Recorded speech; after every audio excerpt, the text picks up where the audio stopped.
நமது இந்திய மக்களுக்கு இனிய பொங்கல் தின நல்வாழ்த்துக்கள். இது இந்திய மருத்துவ சங்கத்திலிருந்து மக்களுடைய நல்வாழ்வுக்காக ஒளிபரப்பப்படும் ஒரு நிகழ்ச்சி. நீங்கள் கேட்கலாம், மக்கள் தான் நல்லா இருக்காங்களா, எதுக்கு அவங்களுக்கு மக்களுக்கு நல்வாழ்வுக்கு செய்யணும்னு சொல்லி. இல்லை, இன்னைக்கு இந்தியாவில் ரெண்டு வகை பெரிய டிசீஸ் இருக்குது. ஒன்று கம்யூனிகபிள் டிசீஸ், தொற்றக்கூடியது. இந்த கால்ரா, பிளேக்கு, கோவிட் வரைக்கும் அதுகள்லாம் கொஞ்சம் குறைஞ்சிருக்கு, கட்டுப்பாடு ஆக்கிட்டோம். தொற்றா வியாதின்னு ஒன்று இருக்குது, என்சிடின்னு சொல்லுவோம், நான் கம்யூனிகபிள் டிசீஸ். அதாவது தொட்டா அவங்களுக்கு வராது, சாப்பிட்டா வரும். ஏன்னா அந்த தொற்றா வியாதிகள் இன்னைக்கு நிறைய ஆயிடுச்சு.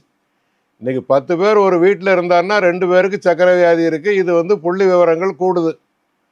அதே மாதிரி இன்னைக்கு பார்த்தீங்கன்னா தினசரி நீங்கள் பெரிய குண்டா இருந்து 60 வயசு ஆள் இல்லை, ஒல்லியாக இருக்கிறவன் டாக்டரே தினம் டபக்குன்னு போகிறான், நெஞ்சு வலிக்குங்கிறான், உளுந்து போகிறான், அவனை ஒன்றும் செய்ய முடியல, உயிர் போயிடுது. என்ன அதே மாதிரி எனக்கு தலை சுத்து கிடையாது டாக்டர், எனக்கு என்ன ப்ரெஷருன்னு சொல்லி அவன் இருக்கான். போய் டாக்டர்கிட்ட ஒரு நாளைக்கு பார்க்குறான், அவருக்கு 190 கீழே 120 இருக்குங்கிறார் ரத்த கொதிப்பு. ஏன்னா அடுத்தாப்புல பார்த்தீங்கன்னா இன்றைக்கி ஸ்கூல் சில்ட்ரன் பார்த்தீங்கன்னா நான் டெய்லி பார்க்குறேன், பிள்ளைகள்லாம் போகுது. ஏன்னா ஒவ்வொரு பாக்கெட் வச்சு தின்னுக்கிட்டே இருக்கு. ஃப்ரெஞ்சு ஃப்ரைங்குது அல்லது பர்ஜருங்கிறது என்னத்தையோ ஒன்று சாப்பிட்டுக்கிட்டே இருக்காங்க. முடிவு என்ன, எல்லாருமே ஓவர் வெயிட்டாக இருக்காங்க. ஏன்னா இந்த ஸ்லிம்மிங் ஏரியாஸ்லாம் ரொம்ப கூடி போச்சு. பொண்ணுங்க எல்லாம் அங்கே போய் தான் எக்ஸசைஸ் பண்ணுதுங்க. இந்த மாதிரி வியாதிகள் தான் தொற்றா வியாதின்னு சொல்கிறோம். சர்க்கரை வியாதி, இருதய வியாதி, கொழுப்பு சத்து, இரத்த கொதிப்பு, அதிக உடல் எடை, இதுதான் இன்றைக்கி அதிகமாக இருக்குது. இது எதில் போய் முடியுது? ஹார்ட் அட்டாக்கில் போய் முடியுது, அல்லது மூளையை பாதித்து பக்கவாதத்தில் முடியுது, அல்லது கிட்னியை பாதித்து உப்புச்சத்தாகி கிட்னி ஃபெயிலியர் ஆகி போகுது. இதுதானே நம்ம தினமும் பார்க்குறோம். வீட்டில் இருக்கிறவங்களுக்கு எல்லாருக்கும் முந்தி 60 வயசுக்கு மேலே ஆளை போட்டு மேய்ச்சோம், இப்போ 20 வயசு 30 வயசுலே வருது.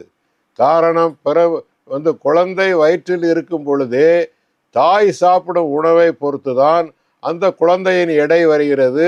அந்த குழந்தைக்கு சர்க்கரை வியாதி வரலாமா, இரத்த கொதிப்பு வரலாமா, அதிக எடை வரலாமாங்கிறது முடிவாகுது. அப்போ எங்கேருந்து ஆரம்பிக்குது?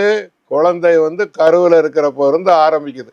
அப்போ இது எல்லா மக்களும் தெரிஞ்சுக்கிடக்கூடிய ஒரு விஷயம். சரி டாக்டர், இவ்வளோ விஷயம் சொல்கிறீங்களே, வெயிட் இருக்குது, ப்ரெஷர் அது சொல்கிறீங்களே, இதை எப்படித்தான் தடுத்துக்கிடுறது? இதுக்கு ஒரு 3 விஷயந்தான் இருக்குது. இந்த 3 விஷயத்தை நாம் ஒரு டாக்டர்கிட்டே போக வேண்டியதில்லை, நாமளே செய்யலாம். முதல்ல உணவு. நான் வாயின்னு சொல்லுவேன் எங்கள் நோயாளிகள்கிட்டெல்லாம். வாயினால தான் மனுஷன் கெடுறான். ஒன்று பேசிடுறான், என்னத்தையாவது பேசி மாட்டிக்கிடுவான், இல்லை சாப்பிட்டு மாட்டிக்கிடுவான். இன்றைக்கி சாப்பாடு தான் நம்மளை பொறுத்த அளவுக்கு ரொம்ப முக்கியமான ஒரு விஷயம். என்ன டாக்டர், மனுஷன் இருக்கிறதே சாப்பிட்றது தானே. நான் கூட அம்மாக்கள்கிட்டலாம் சொல்லுவேன், பழைய பழமொழி தாய் தகப்பன் புருஷன் பிள்ளைகளுக்கு சோறு போடலைன்னா பாவம், இன்னைக்கு போட்டின்னா பாவம். அதான் இன்னைக்கு இருக்கிற நிலவரம். ஏன் டாக்டர் இப்படி சொல்கிறீங்க, சாப்பிடாம எப்படி இருக்கிறது? ரைட்டு, ஒரு மனுஷனுக்கு இப்போ நம்ம இன்னைக்கு 100 ரூபா செலவழிக்கணும்னு வச்சுக்கோங்க. அந்த 100 ரூபாய்க்கு பதிலாக நம்ம கையில் 200 ரூபா வந்துட்டுனா எக்ஸ்ட்ரா 100 ரூபாய் செலவழிச்சிருவோம். அது மாதிரி நமக்கு தேவை 2 இட்லியாக தான் இருக்கும் நம்ம செய்கிற வேலைக்கு. ஒரு மனுஷனோ ஆணோ பெண்ணோ குழந்தைகளோ என்ன அவங்க வேலை செய்கிறாங்களோ தினசரி அதுக்கு தகுந்து தான் உணவு. நாம் அதுக்கு மீறி சாப்பிட்றப்போ அது உடலில் போய் கொழுப்பாக சேர்ந்து அதிக அளவு எடையாக ஆயிடுது. அப்போ சாப்பாடை கட்டுப்படுத்த வேண்டியது ரொம்ப முக்கியம். ஒவ்வொரு உணவுலையும் கலோரின்னு ஒன்று கொடுத்துருக்கான். இதெல்லாம் பார்க்குறது மக்களுக்கு, சாதாரண மக்களுக்கு கஷ்டமாக இருக்கும். அதனால் நான் ஒரு ஃபார்முலா வச்சுருக்கேன். ஏன்னா காலையில் நீங்கள் 30 வயசுக்கு கீழே இருந்தீங்கன்னா 3 இட்லி சாப்பிட்டுக்கிடுங்க. என்ன 30 வயசுக்கு மேலே அவன் பார்த்துக்கு 5 இட்லி சாப்பிட்றான், 7 இட்லி சாப்பிட்றான். அதே மாதிரி மத்தியானத்துக்கு நீங்கள் சாதம், நமக்கு அதான் முக்கியமான உணவு, அதை சாப்பிட்டுக்கிடலாம். ஆனால் அளவு இருக்கணும். அப்படி போட்டு சாம்பாருக்கு ஒரு ஊற்றுவான், ரசத்துக்கு ஒரு ஊற்றுவான், அடுத்து தயிருக்கு ஒரு ஊற்றுவான், கடைசியில் ஊறுகாய் வச்சுருப்பான், அதை தொட்டு கொஞ்சம் சாப்பிடுவான். இப்படி அளவுக்கு மீறி சோறு சாப்பிட்றதுனால தான் பிரச்சனை. நமக்கு சோறு வடக்க போனால் கோதுமை, அது சப்பாத்தி ஃபுல்கான்னு போட்டு நான்னு போட்டு அவன் அடிச்சிருவான். என்ன டாக்டர், சர்க்கரை வியாதிக்கே சோறு சாப்பிடாம சப்பாத்தி சாப்பிட்லாங்கிறாங்களே, நல்லது தானே? இல்லை, இது ஒரு தப்பான அபிப்பிராயம். சப்பாத்திலையும் நம்மளோட சோறு வந்து உருவாகக்கூடிய அரிசியிலையும் இருக்கக்கூடிய கலோரி சத்து ஒன்று தான். ஆனால் நமக்கு சாப்பாடுக்கு நல்லா போகும், சப்பாத்தி குறையா போகும். அதனால சப்பாத்தியை கொடுக்க சொல்லி சொல்கிறாங்க. எதனாலுமே குறையா சாப்பிடணும். அதே மாதிரி ராத்திரிக்கு வந்து நம்ம வந்து நார்மலாக வந்து நல்லா எல்லா வேலைகளையும் முடிச்சுட்டு வந்து மெதுவாக வந்து உட்காந்து நிறைய சாப்பிட்டு படுத்துருவோம். அல்லது இப்போ ஒரு புது விஷயம் ரொம்ப பெருசாகிட்டு எல்லா ஊர்களையும் நான் பார்க்குறேன். 2 விஷயம்தான் பெருசாக வருது. ஒன்று பரோட்டா. இந்த பரோட்டாங்கிறது மைதாவில் செய்யக்கூடிய ஒரு ஒரு பொருள். அலாக்சான்கிற பொருள் உள்ளே போகுது. அது உள்ளே போகிறப்போ கணையம் காலியாக போய் சுகர் வந்துடும். அது ஓவர் கலோரி இருக்குது, ஓவர் வெயிட் ஆகிடுது. ஏன்னா இப்போ தான் ஒரு டாக்டர் என்னமோ பேசினார், நான் கேட்டேன்.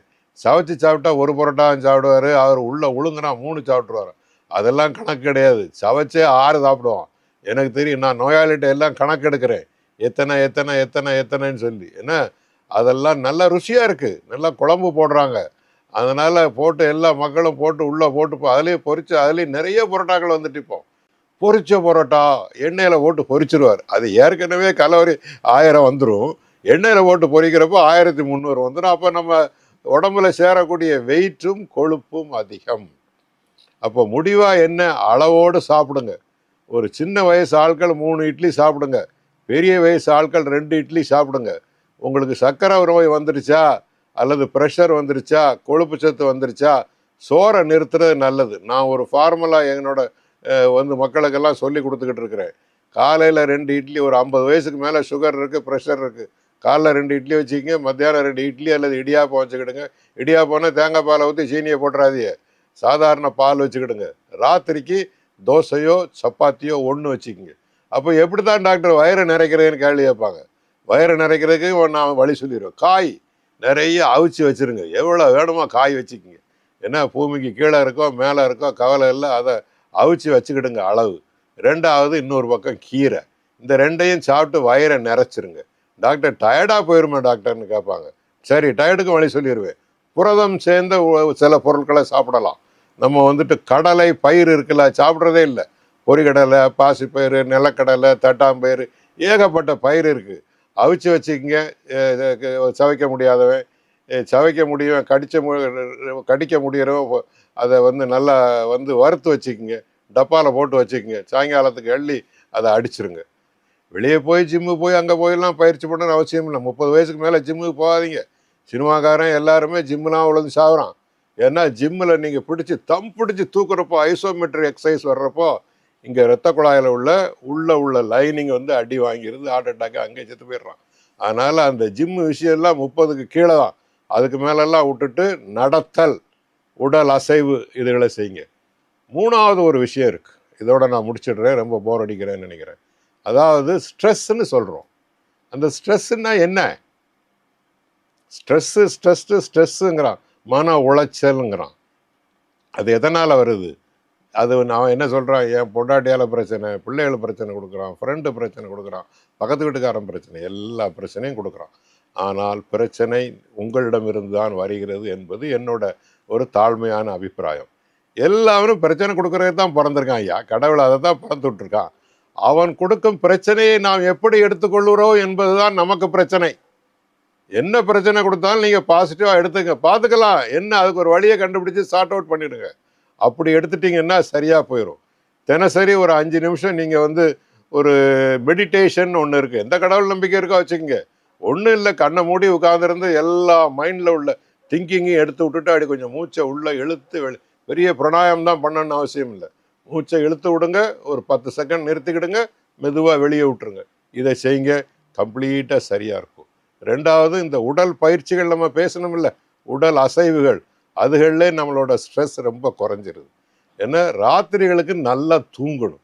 உட்காந்து மொபைல் ஃபோனை பார்த்துக்கிட்டே 2 மணி வரைக்கும் மேய்ச்சிக்கிட்டு ஸ்க்ரீன் டைம் அடுத்த நாளில் 10 hours ஸ்க்ரீன் டைம்னு ஃபோனில் வருது, அதை கட் பண்ணுங்க.